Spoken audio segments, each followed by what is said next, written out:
Jason McCarthy, welcome to the show. Thanks for having me, Brett. So you're the founder of a company that I have a love-hate relationship with, GORUCK.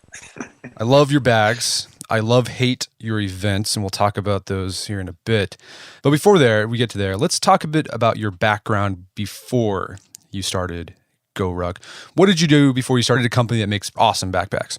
Oh, thanks. So 9/11 happened, and I was just graduated from college and really didn't know what I was going to do with my life. But that sort of shook up whatever plans I didn't have.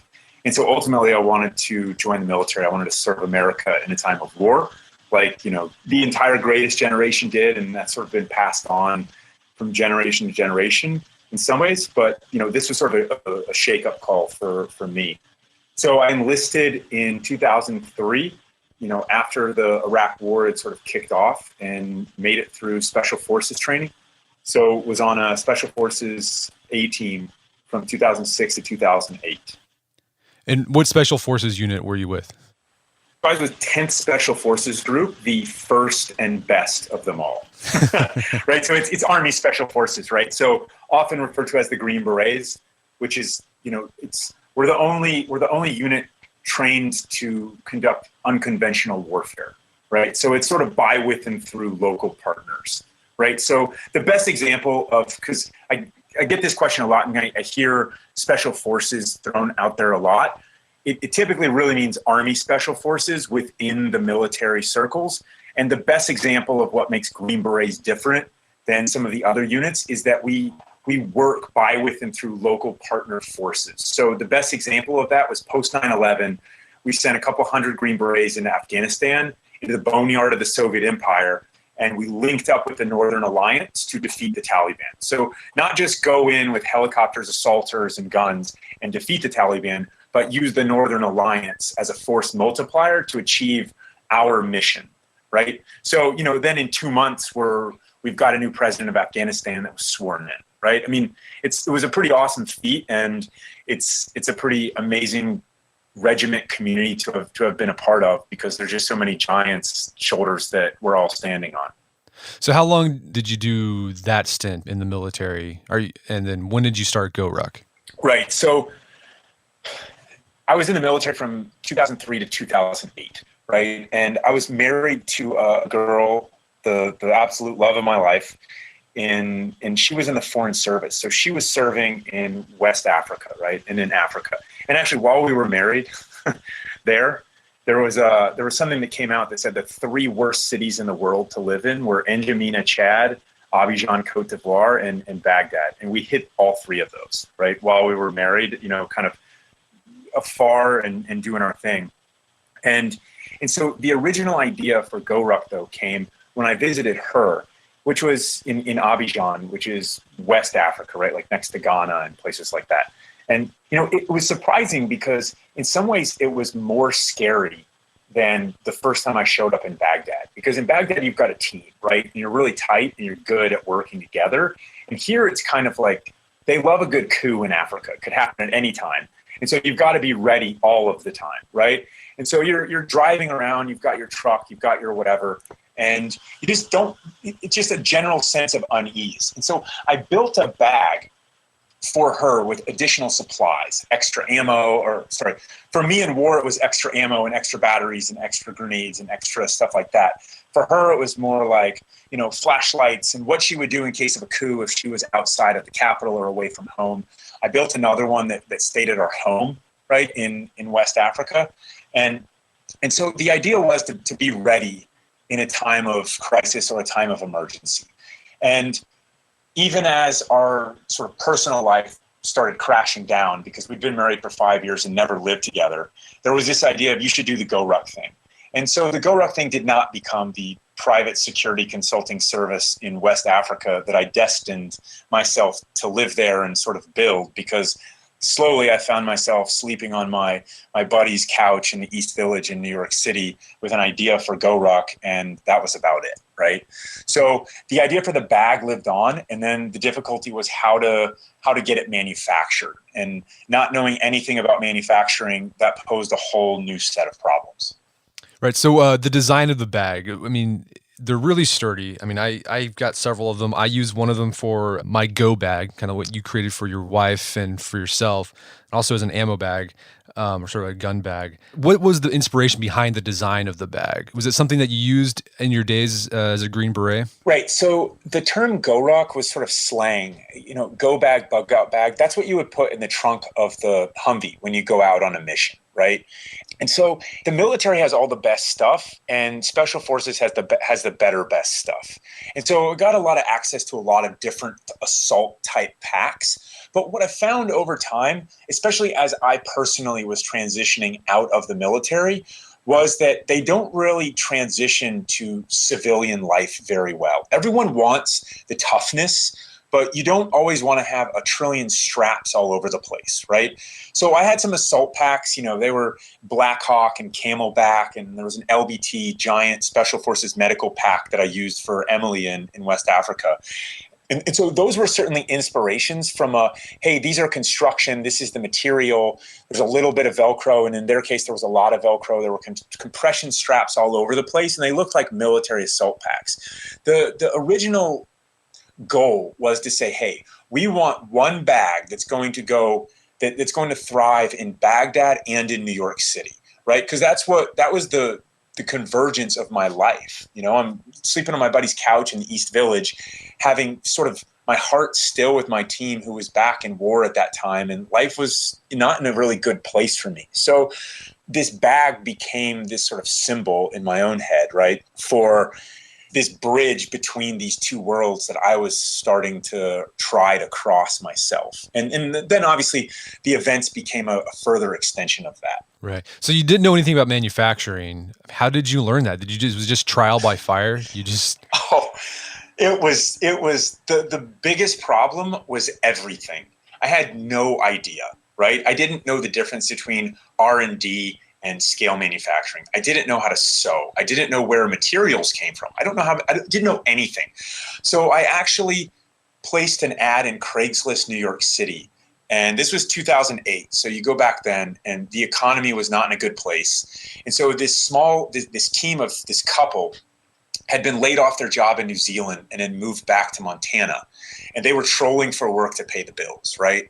So in these times of bad economies and such, they're really opportunities, because you've got a lot of people out there with all this talent that they just want to put to work, right? So sometimes you got to take a chance on things. And had a little bit of money from, saving up from deployments and stuff where they don't let you spend all that much money, even if you wanted to. So they answered my Craigslist New York City ad, and they had sort of a website and stuff. It seemed really professional and nice, and that was great, right? So they taught me. This was such a blessing in disguise, though, because they were awesome. It was Trish and Sky Wookie, and they were just awesome. They taught me the entire process of what things are. I'd ask the stupidest questions, right? And yet through this sort of combination of, because, they had sort of a background in hiking and in the outdoor world. And my background was in military and in the ways that you carry things and the way that you choose to create load-bearing systems are philosophically and fundamentally completely different between civilian hikers and the military, right? And there was this merging that we had between those two worlds that I got from working with them. And so they taught me a lot about the process. And then in the end, we had what became GR1 and our original lines of rucks. Right. And are they all manufactured here in the U.S.? They are, yes. Yeah, it's one of the big selling points for me. So besides the original GR1, you guys have branched out to other products. Anything in particular stands out to you that you're really proud of? Yeah, so the original line of rucks is what is our flagship sort of line, right? And those came about because I kept telling Sky, I was like, Sky, we just want one ruck, right? Like one ruck, KISS, keep it simple, stupid. And he's like, man, it's just not much work to just add an extra compartment to another one and call it, GR2 or whatever. And then, make another one smaller. You might find that people want a little variety. And I'm really glad we did that. It did add some complexity, but so that's sort of our flagship.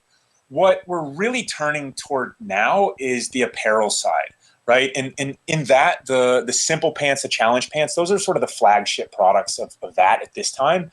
But behind the scenes, there's a lot more stuff coming.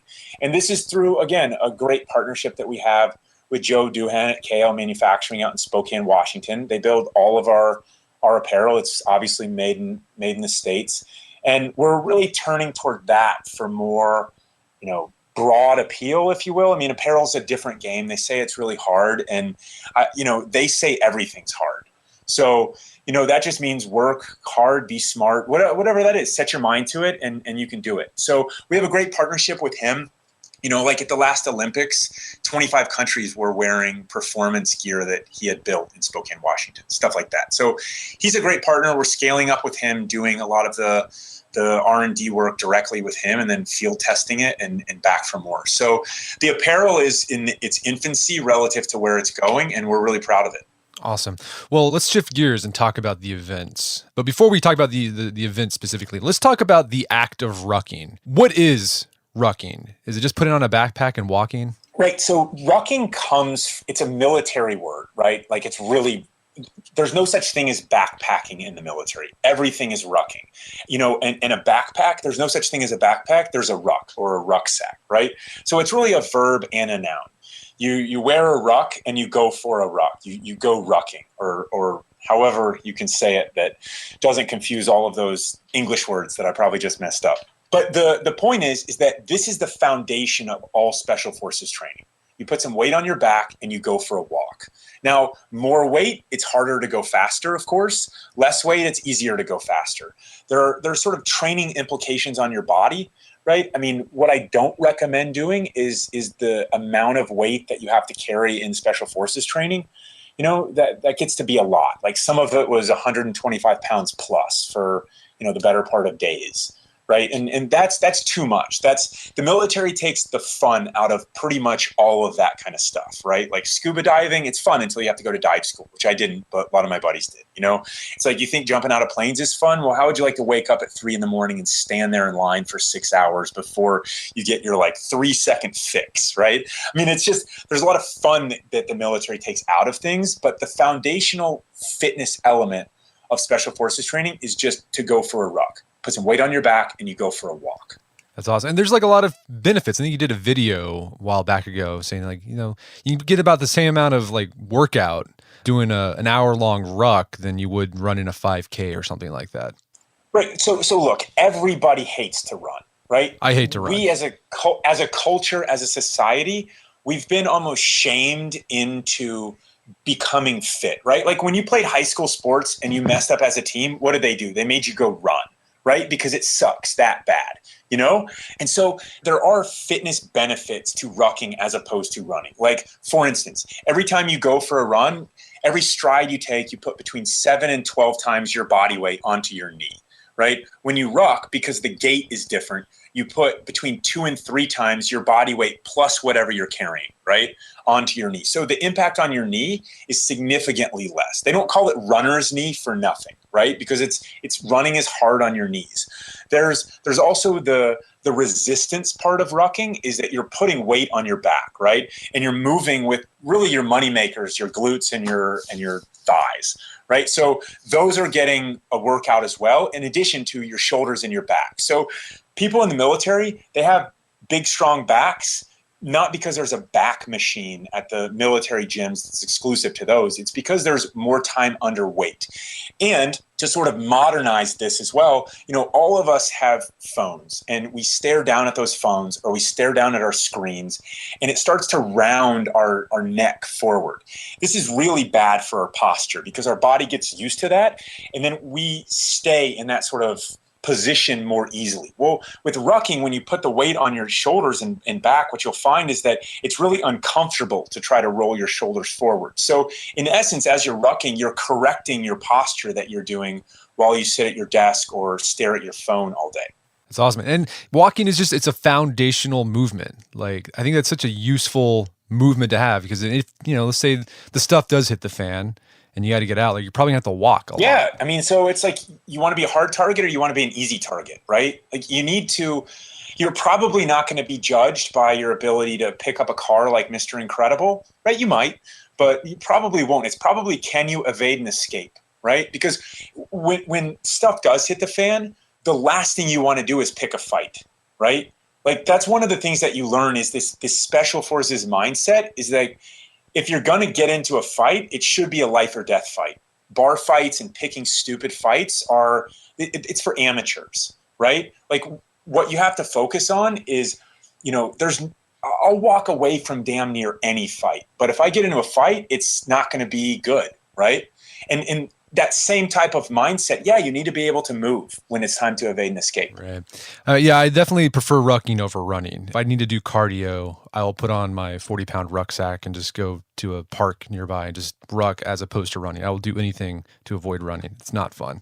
So, and so the faster you go too, I mean, you get the active part of active resistance training, aka rucking, is the cardio. So, every meathead knows that running kills muscle cells, right? I heard that a million times. And when I was in my meathead phase, right, like I would quote it, right? Like running kills muscle cells. I don't want to do that, right? Or running breeds cowardice, stuff like that, right? Well, rucking actually builds it and you get the cardio side of it. So I think it's great, especially as Americans get bigger. As we get bigger, stronger as well, not just bigger, but stronger, the more mass that you have, the worse running is for your body. So rucking is a really solid alternative. Nice. All right, so let's talk about the events. How did that start? Was that a part of the original business plan, or was that sort of a happy accident that's blown out to something really big? So it was a total accident. And even as it was happening, I really refused to believe that it was happening. So like I said, early on, I had, worked with this couple to get these bags built, right? And so the bags are built and I knew they were awesome. I'm like, this GR1 is awesome, right? Well, so I turned the website on and that's how we were going to sell. And guess what happened? Nothing, right? Because nobody knew about us. So as a business, what you struggle with is awareness. You have to tell people your story. At this point in my life, in 2010, when we first had the bags, right, the rucks, if you will, I really didn't want to tell my story because I was not committed to GORUCK. I thought that I wanted to go back and serve America wherever she would have me, right? Like pick the worst place in the world. That's where the most fun work is when your business is unconventional warfare, that kind of stuff, right? And so what I didn't want to be was the face of a company because that would sabotage future abilities to serve. Well, that's just where my mindset was at the time.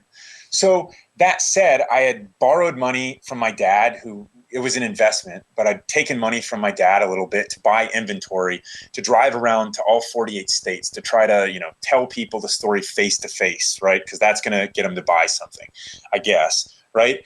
And what I found out quickly, though, is that nobody wanted to buy the bag and nobody knew about us. They're really expensive. It's $300 for a backpack. It's insane, right?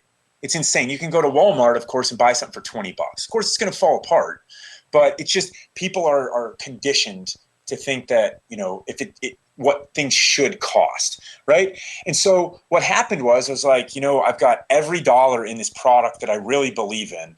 And I kept going down the rabbit hole of investing more time and cash into it where I really hate to fail. And so this became something that, I'm failing at my marriage at this time. So it was already basically done, right? And I'm like, man, I can't handle another failure at this point. So I just sort of said, all right, I'm going to make this work, right? So the GORUCK challenge became what I thought would be a good opportunity for me to show up and take pictures of the class, putting the bags through the paces. So a lot of times you have to say, what makes your bag different? It's a really simple question, and it's easy enough to answer even, but you have to show people too. And so I thought, hey, we'll get this team event loosely based around Special Forces training, and I'll take pictures in these beautiful cities and show these different environments where the bags are still thriving despite all of the stress, right? Because what I could not do anymore was go back to Iraq or go back to Africa and take pictures while I was in Special Forces. So I kind of said, hey, I know how to build a team. I've done it before in the military, working with foreign fighters. I'm pretty sure I can do this with Americans, right? And so that was the impetus for the challenge. And when the people first showed up, I was surprised that they were almost excited to be there. It was just kind of weird because it was very unknown, right? And when you're in Special Forces, the military, coming from those worlds, you think that you have sort of a monopoly on doing really awesome stuff.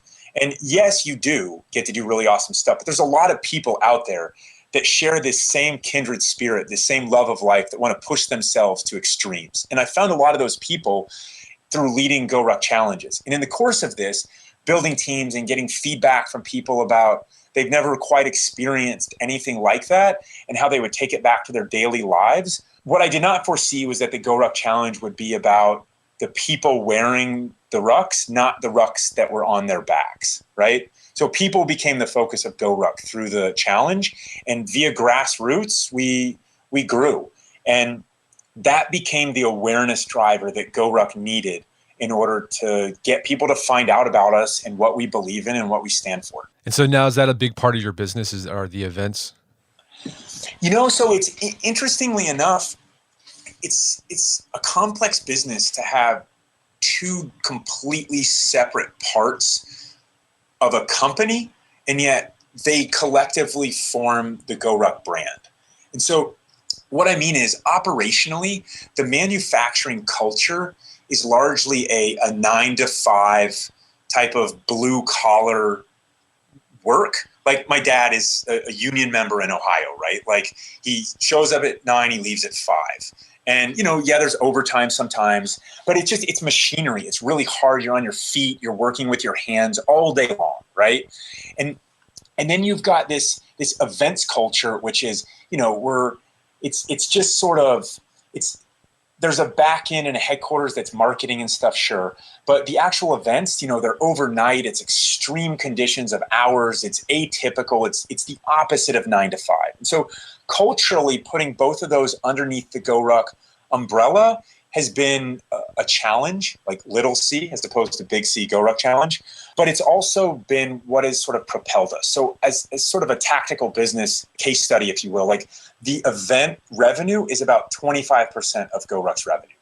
But it sort of controls the brand, and then it raises awareness for the people who then come through our universe and buy the gear, the apparel, the t-shirts, the stuff, the training equipment, stuff like that. And so, when you look at it nuts and bolts, it's 25% of our total revenue, and it's about a break-even operation, right? Like the margins on the events, it depends on how you assign overhead costs and all that type of stuff, but it's not it's not a profit center for us.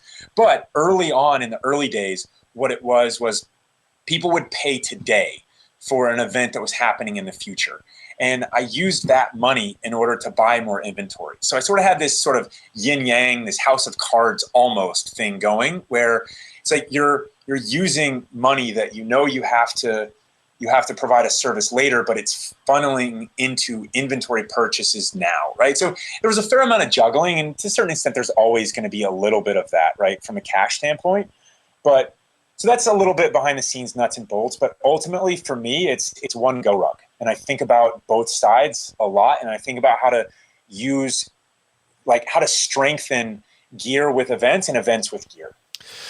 So can you walk us through a GORUCK challenge? Like if someone signs up for it, what should they expect? So what did you expect before your first GORUCK challenge? I kind of had an idea because I got introduced to you via the guys at Huckberry. And they told me Andy and Richard. Andy and Richard, right. And they told me about this thing. I was like, yeah, I want to do that. So I got signed up for one. I thought it was going to be hard. But at the time, like this is when you guys were first starting the events, so there really wasn't a lot out there on the internet about, kind of event breakdowns. I just knew it was going to be all night. I'd be doing a lot of walking and there'd be push-ups. That's what I was going in thinking. So, seriously, I trained for this thing for like 3 months. And I did some serious training. I'd go to a football field wearing my rucksack and I would do bear crawl, like 100-yard bear crawls, all sorts of crazy stuff to get ready for this thing. Yes. So basically, now you can obviously read more about it and all of that kind of stuff. But in essence, what it is you sign up and you're part of a small class that becomes a team. So you show up on a random street corner in pre-designated, right? It's not a total mystery. Here's your start point, and a special forces guy shows up there. Now, his job is to, yes, challenge you and push you, but ultimately it's about an outcome of what it feels like to be on a team. It's its own sort of sense of high, right? Like when you're really on a team and you're in combat operations or whatever it is, you start to really operate like a pack. It's got nothing to do with the individual, and it creates a heightened sense of awareness. It creates like a real high. It's a high that you search for in life, and you get that when you're on a team. And so his job, the cadre's job, is to make sure that the team experiences what a day in the life of training in Special Forces feels like. And that fundamentally involves being part of a team. So you show up in there's physical challenges that sort of break down the barriers that we all bring to anything we do with strangers, right? Like you show up and it's like a middle school dance at the beginning. It's nervous, it's awkward. Everyone's like, oh my God, what's going to happen to me, right? That type of stuff. And so the surest way to get people outside of their comfort zones and to start working together is to put them in a stressful situation together. So the point is not the specific exercise, it's how you as a team start to work together. And it's a long dance, right? Because it does take a while to break down the barriers and then build it back up. But look, it's not boot camp. There's not yelling and screaming about, you're a terrible person, blah, blah, blah, right? Like, save that stuff for the military. This is more, frankly, people are paying to do this. And so there's got to be an entertainment value, and there's got to be a learning value, and there's got to be a challenging value, right? Like, you find your demons and you punch them in the throat style, But the real value comes in the evolution of the team. So you appoint team leaders and there's missions. Hey, get everybody go from point A to point B in this type of time frame. If you see this kind of car with an out-of-state license plate, then you have to run off into the tree line and camouflage yourselves, right? There's a method to the madness, right? And so something like that would be designed to say, hey, you don't get to just stare at your feet when you're tired, And so you're on your way home. So that even relates back to sort of Special Forces missions, where one of the most dangerous parts of the mission is on the way home, right? You're tired. You've got your chemical dump is gone. Like, you, in theory, could almost fall asleep, right? A lot of times you do if you're on a helicopter. But what you're not allowed to do if you're driving, you have to still look out for roadside bombs. You have to still look out for people who are out and about in the town, right? So you've got to stay aware as part of your team, because that's how the pack thrives together, right? Because everyone's got a set of eyes and you got to pay attention. So there's just various missions to help, the team come together. You build contraptions, you carry logs, you name it. Right. Google GORUCK, you'll see a lot of the stuff that goes on. Right. Yeah, the missions I've been in, like, someone always gets injured, right? Pretend injured. Right. You have to carry them, figure that out. And that's always hard. And often the cadre will they won't pick the ladies because you're they're the lightest, but they'll pick the heaviest guy. Oh, always the biggest. Yeah, you always pick the, and so, part of it is that it's also, you don't know when this is going to end, right? That's a huge difference between, say, going road running or a marathon or, a road race, whatever. It's like you start and then, they give you your mile markers and then it's over. This is not about the miles per se. It's about how the team is working. The event, as it unfolds, is in the mind of the cadre who's leading the class. So if the team starts infighting and bickering, it's my biggest pet peeve, right? Like, cool breeds cool. And our job as cadre is to ratchet up the stress factor. Now, when you ratchet up the stress factor, what it does is people get short with each other. They get, they snap at each other, stuff like that. Well, our job is to correct that. And that's like how life should work, right? I mean, if you have a bad attitude, fix your attitude. It's not it's not everyone around you. It's not their problem that you're having a bad day, And so that's our job, is to make sure that type of stuff doesn't happen. So that's the GORUCK. What is it called now? Like, when I was doing it back in 2012, there was just the GORUCK challenge. That was it. But now you've expanded the line. So I guess the all-night event is called GORUCK Tough. Right. So the challenge is the series now, right? Okay. And so there's the GORUCK Light, the GORUCK Tough, and the GORUCK Heavy. And they're basically, all three of them are founded on the same type of Special Forces lessons learned and teamwork, leadership, communication, stuff like that. The biggest difference is just the amount of time and the amount of stress, if you will, that's placed upon the participants, because it's not linear, right? So the light is intentionally very accepting and very fun. There's not enough time for the cadre to be too tough on you, if you will. And one of our guidelines for the cadre is that they have to be liked. And so you never say that to someone who's a drill sergeant. They need to be respected, right? But they also need to be liked, because this is an event that people are giving up their time and money to come be a part of because they want a great experience. And if they're angry or this is a boot camp type thing, they're not going to have a positive experience. So the light, there's not enough time to really ratchet down on the class to still sort of be liked, frankly, because you've got a lot of people, and there's a method to the madness always. So yes, it's challenging, but we don't get to take you into sort of the depths of your spirit animal, right? The 12-hour event, formerly and will always be the original GORUCK challenge, the original GORUCK event. You will find your spirit animal there for sure. And it's because we just have a lot of time. So, the classic blueprint for the GORUCK Tough Challenge is a 3-hour welcome party, right? That means 3 hours of CrossFit to start it out, right? And if that's not for you, then it's not for you, but it's for more people than think it is, right? Everybody says, oh, I can't do that. That's crazy.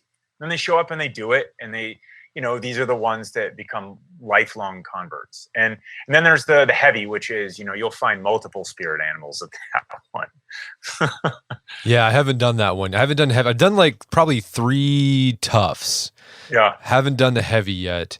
And then you guys have one that's like brutal, is selection, which is we do 48 hours. Right. So that's a different event entirely. And so first off, you're on the hook for heavy, you're due. I've heard you're an awesome teammate at all of your events.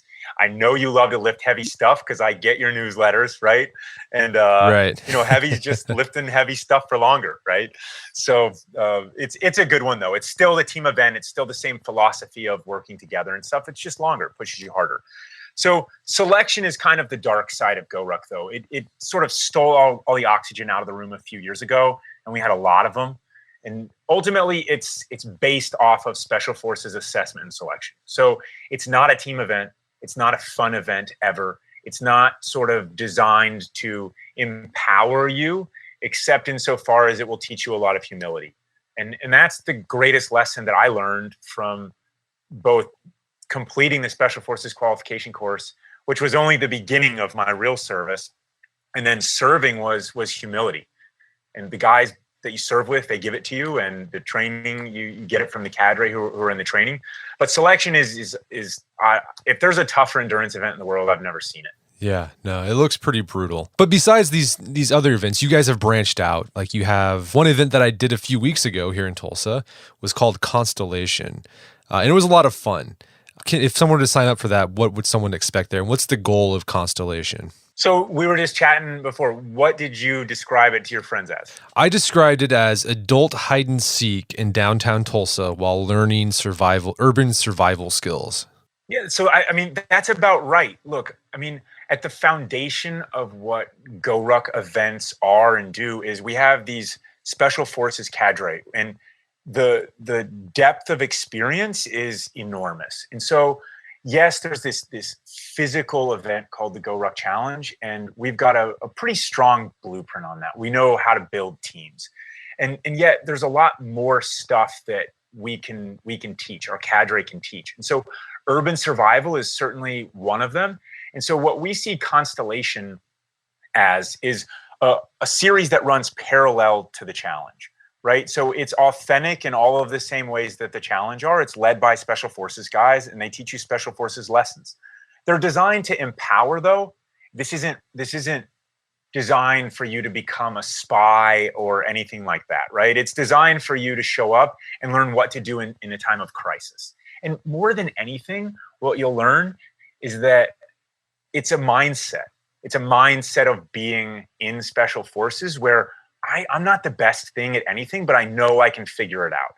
And I know that when hell descends, I know how to keep my calm and do the right thing. And so that's sort of the purpose of Constellation and where that urban survival side of GORUCK is going to go.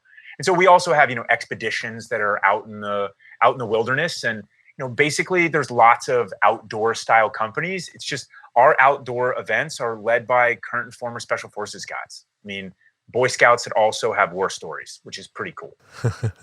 No, it was awesome. I had a great time. And for those, I think it's a great way if you're not ready to do a challenge event. It's a great introduction to sort of the GORUCK community.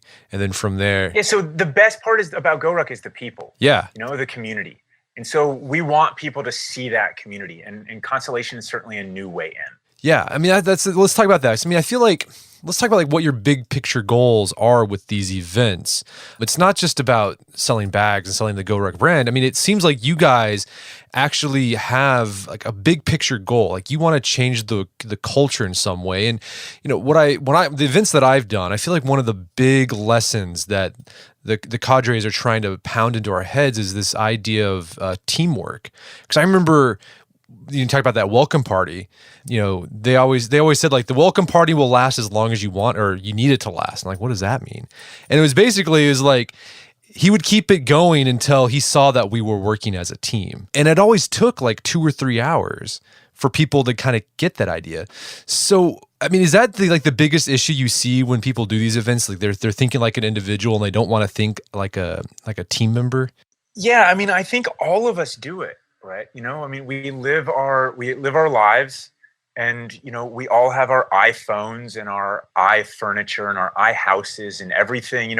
We have this cultural ability to be so private, and privacy is great. Right. I'm all for, the rights associated with that. But the problem is that we're also human beings, and evolution has raised us to be part of a community. That's how we thrive, is together.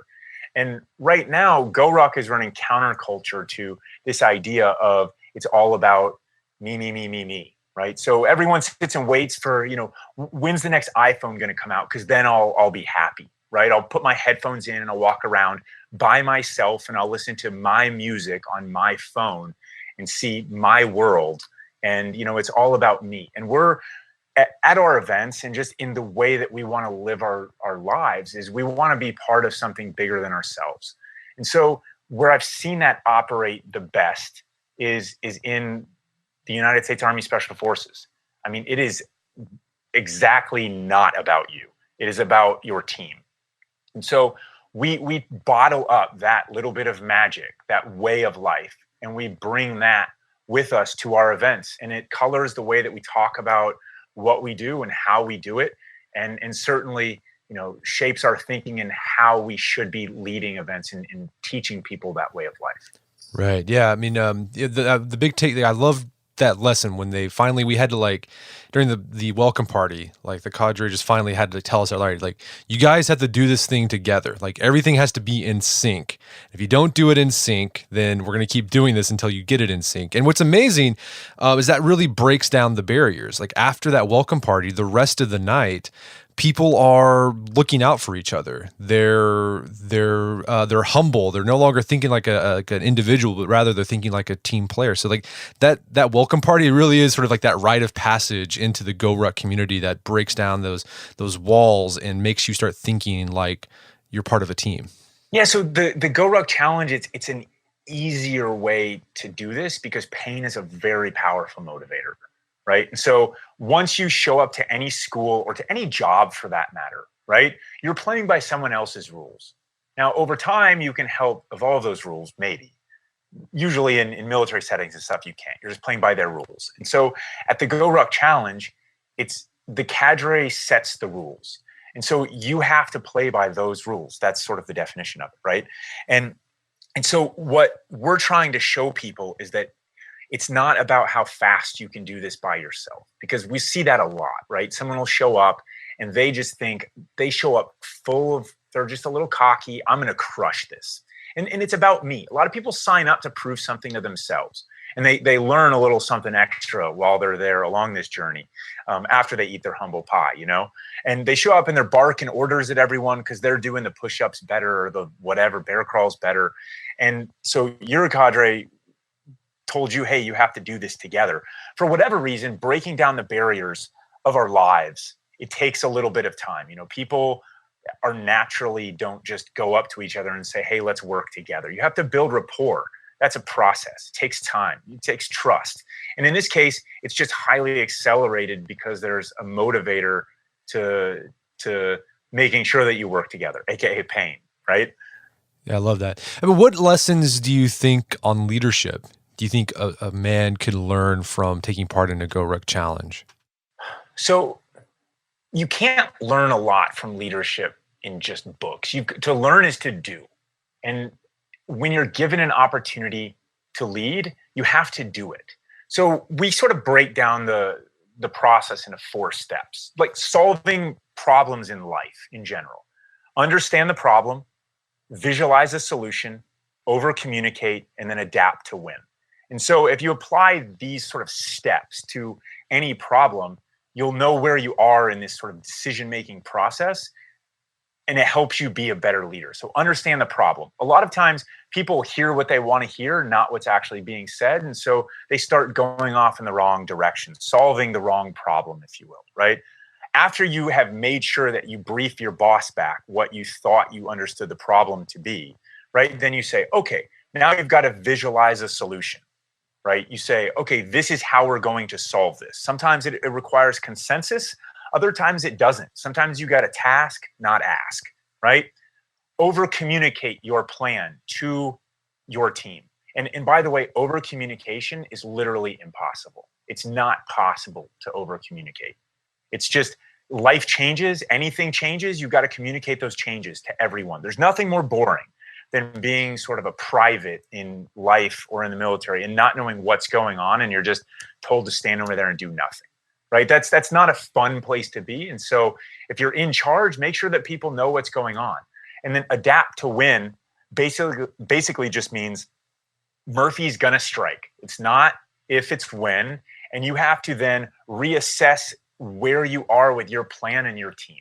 And so when you're in charge, you have to, if the whole plan changes, you've got to go back and understand the problem again. Visualize a solution, over communicate, and make sure that you have your whole team on board with you and make sure that you're going the right direction.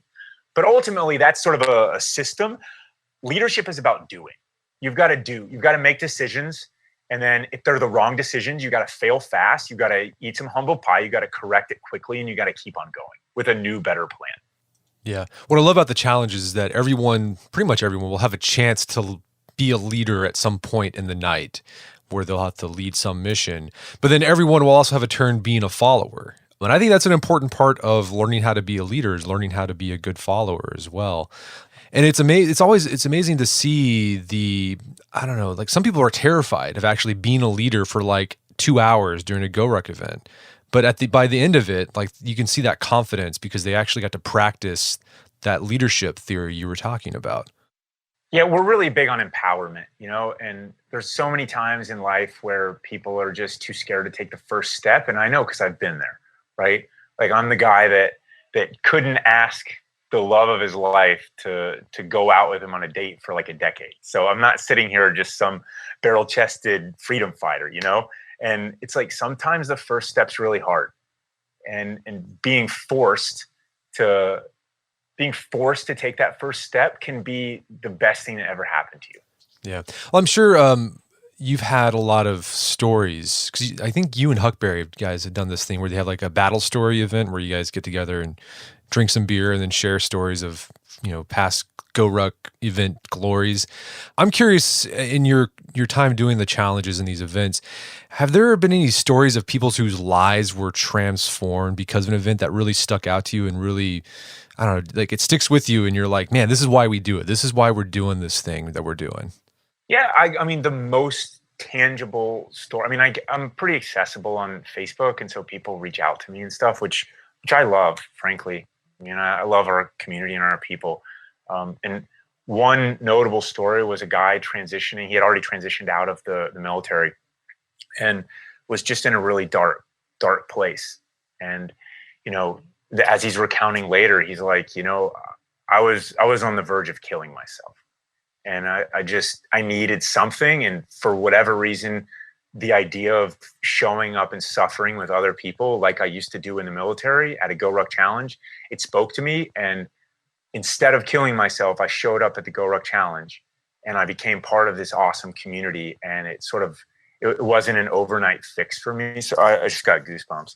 It wasn't an overnight fix for me, but it brought me back to the kind of person that I wanted to be again. Yeah, I love that story. That's an awesome. Do you have a lot of former military guys doing GORUCK? So yeah, we do. The short answer is yes. The longer answer is a lot of times people will see it and they'll say, "No thanks, I'm good. I've done that." Right?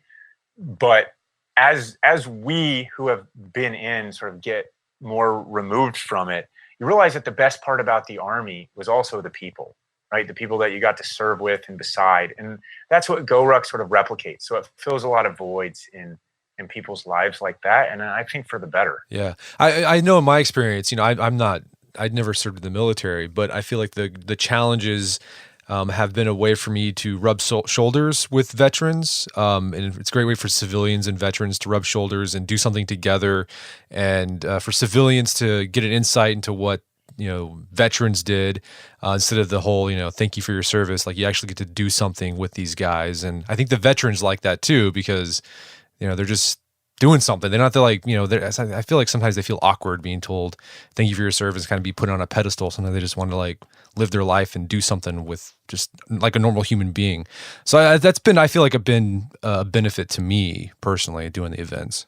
Yeah, that's a really good and fair assessment of it. I mean, for us, building a bridge between the military and the civilian world is a really important and noble calling. And so, however many years after the wars and all of the sort of saturation visual that we've been given from those wars, it's become too easy for the talking heads out there to talk about how there's such a huge gap between the military and the civilian worlds, and such a small percentage of America actually serves. We forget how far we've come from Vietnam. We forget about the good things because they're not the right clickbait or whatever, right? And so what we see through GORUCK events is a lot of people who, for time or circumstance, didn't serve in the military, but are leading very good and noble lives in their communities, making the world a better place in their way as well. And this is just a place where, for me personally, I thought that special forces kind of had a monopoly on awesome, right? When I was in, and it's kind of the mindset that you have to have. And however, when I got out and I was exposed to the community that became the GORUCK community, there's a lot of people out there that are just really good people, and they want to do really good stuff, and they want to serve something higher than themselves. And I've met a lot of them. And so it's fun to just be out there. And it doesn't matter if you're black, white, young, old, male, female, gay, straight, military, civilian, whatever. You're just out there doing work together. And I think that that's the surest way to break down any barrier. I love that. Well, Jason, where can people go to learn more about the events and the challenges you guys do? So GORUCK.com has the whole GORUCK universe on it. Gear, events, apparel, you name it. Awesome. Well, Jason McCarthy, thank you so much for your time. It's been an absolute pleasure. Thanks for having me, Brett. It was awesome. My guest today was Jason McCarthy. He is the founder and CEO of GORUCK. You can find more information about GORUCK and their events at GORUCK.com. Also, check out our show notes at aom.is/GORUCK, where you can find links to resources. We can delve deeper in this topic. You'll find some links about my experience with GORUCK and how I trained for it. So check that out there. GORUCK at aom.is/GORUCK.